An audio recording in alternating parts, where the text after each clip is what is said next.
Yo mga par, kamusta? Ang brutal na mensahe ni Naoya Inoue. Pero bagong lahat mga idol, suportahan nyo naman ang ating channel. Maraming salamat po.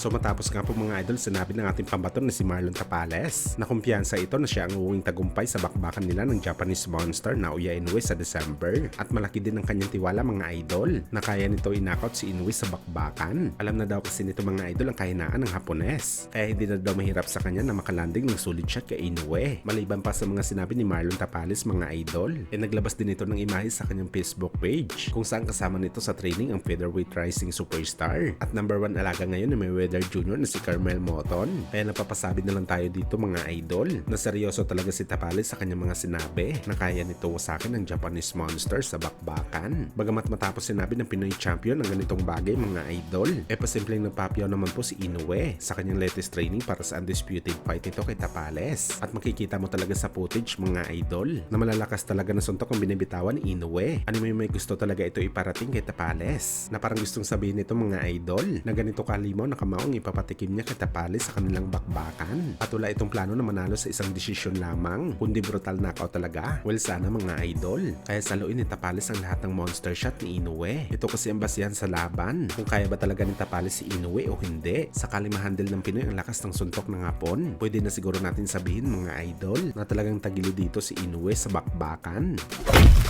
Samantala, Devin Haney gustong labanan si Tank Davis sa 140 pounds. Kung saan isa lang ang rason ni Haney mga idol kung bakit gusto niya sa super lightweight sila maglalaban ni Davis. Dahil naging kampiyon naman daw si Davis sa division na to. Kaya wala daw rason na hindi siya labanan nito. At isa pa daw mga idol, hindi naman daw kailangan ni Tank Davis ng mga titulo sa 135 dahil wala naman daw siya paki dito. Ang tanging habulan talaga nito ang kumita siya na malaki. Kaya sa 140 pounds talaga the best na division sa kanilang bakbakan. At walang rehydration clause daw mga idol, kagaya sa ginawa niya sa laban niya kay Ryan Garcia. Well, ang problema nito mga idol sa demand ni Haney, baliwala ito lahat pagdating sa kampo ni Davis. Dahil obvious naman na si Davis ang A-side sa laban na to. Siya kasi ang superstar. Kaya sa ayaw at sa gusto ni Devin Haney, dapat siya sumunod sa gusto ni Davis. Or else, walang laban na mangyayari sa kanilang dalawa sa bakbakan.